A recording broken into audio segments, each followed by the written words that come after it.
잠언 8장 22절에서 36절 말씀. 여호와께서 그 조화의 시작 곧 태초에 일하시기 전에 나를 가지셨으며 만세 전부터 태초부터 땅이 생기기 전부터 내가 세움을 받았나니 아직 바다가 생기지 아니하였고 큰 샘들이 있기 전에 내가 이미 났으며 산이 세워지기 전에 언덕이 생기기 전에 내가 이미 났으니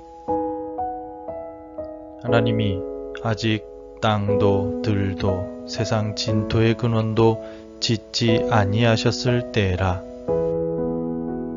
그가 하늘을 지으시며 궁창을 해면에 두르실 때 내가 거기 있었고 그가 위로 구름 하늘을 견고하게 하시며 바다의 샘들을 힘있게 하시며 바다의 한계를 정하여 물이 명령을 거스르지 못하게 하시며 또 땅의 기초를 정하실 때에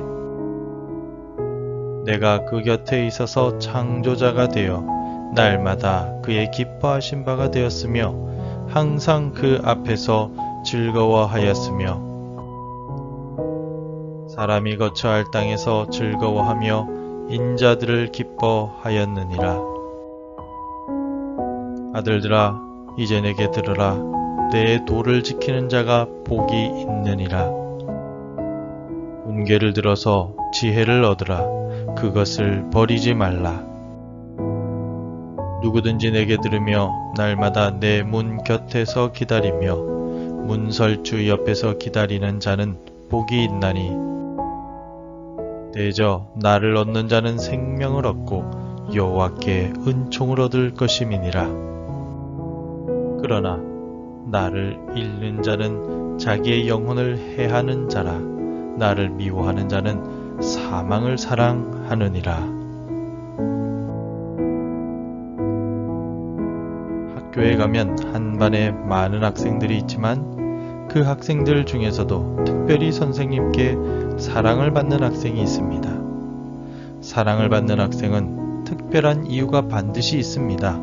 학생이 선하고 착하다든지 선생님께 순종적이라든지 성실하거나 최선을 다하는 모습을 보이기 때문에 사랑을 받을 수도 있습니다. 물론 성적이 좋아서 사랑을 받기도 합니다.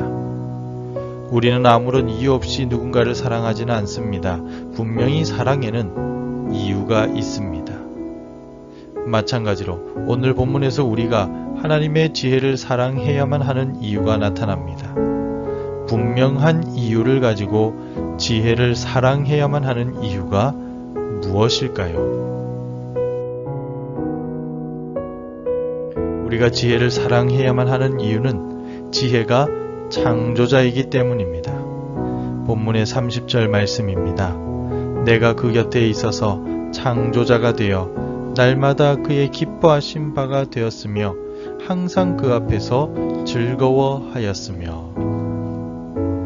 우리가 세상의 이치와 자연의 원리에 맞춰 살아가려면 무엇보다 하나님의 섭리에 순종하며 살아가려고 한다면 하나님께서 세상을 창조하실 때 함께하였던 지혜를 사랑해야만 합니다. 22절에서는 하나님께서 태초에 천지를 창조하실 때 지혜를 가지고 창조하셨고 27절에서 천지 창조의 현장에 지혜가 있었으며 30절에 와서는 직접 창조자가 되어 세상을 창조하였다라고 지혜가 말합니다.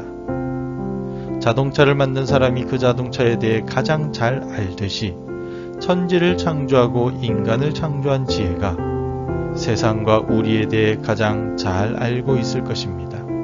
그러므로 우리의 인생을 알고 있는 하나님의 지혜를 사랑하고 하나님의 지혜에 순종하며 살아가야만 합니다.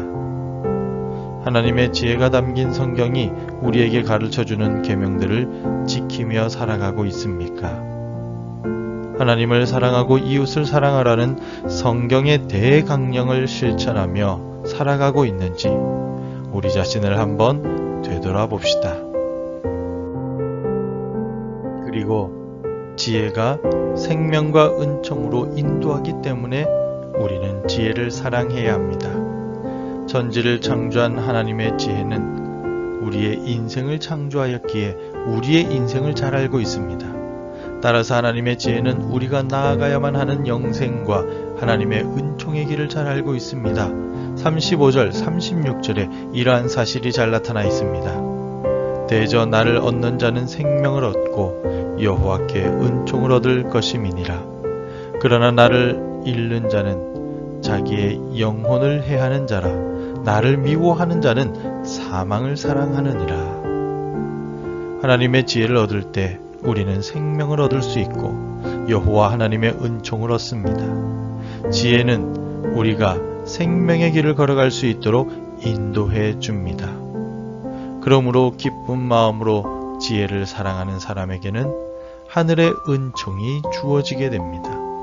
그러나 하나님의 지혜의 초청을 거부하는 사람은 자기 영혼을 해치고 멸망을 맞이할 뿐입니다. 지혜를 얻고자 기도하십니까? 하나님의 말씀 속에 담긴 지혜를 캐내기 위하여 하나님의 말씀을 사모하며 가까이 하고 있습니까? 성도 여러분, 지혜를 사랑합시다. 흔히 지혜는 경험을 통하여 얻는 세상 사는 이치라고 말하는 사람들이 있습니다. 틀린 말은 아니지만 지혜의 본질에는 미치지 못하는 설명입니다. 지혜의 본질은 하나님을 경외하는 것이며 하나님으로부터 나오는 것입니다. 지혜는 천지의 창조 때 하나님과 함께 천지를 창조하였기 때문입니다. 즉, 참 지혜는 하나님으로부터 받는 것입니다. 지혜를 더 사랑하고 가까이 해야만 합니다. 지혜가 부족하면 하나님께 지혜를 구해야 합니다. 그리할 때 생명의 길이 우리에게 주어지게 됩니다. 오늘 하루도 하나님의 지혜가 담긴 하나님의 말씀을 사랑하고 후히 부어주시는 하나님께 기도를 통하여 하나님께서 주시는 풍성한 지혜의 삶을 누리는 우리 모두가 되길 소망합니다. 기도하겠습니다. 지혜의 근원이 되시는 하나님 아버지, 우리의 지혜 없음을 불쌍히 여기시고 하늘의 지혜를 주옵소서. 말씀 속에서 하나님의 지혜를 깨닫고 일상의 삶을 인도하시는 하나님의 섭리에 순종하게 하소서. 오늘도 지혜가 담긴 생명의 말씀을 사모하며 가까이 하게 하시고 기도를 통하여 풍성한 은총을 누리게 도와 주옵소서. 예수님의 이름으로 기도드립니다. 아멘. 함께 기도해 주시기 바랍니다. 창조주 하나님께 영광 돌리는 주일이 되게 도와주옵소서. 하나님의 지혜로 무너진 부분이 회복되도록 은혜를 더하여 주옵소서. 하나님께 영광 돌리는 은혜의 주일 예배가 되게 축복하여 주옵소서. 오늘도 말씀과 기도로 시작되는 주일이 되시기를 바랍니다.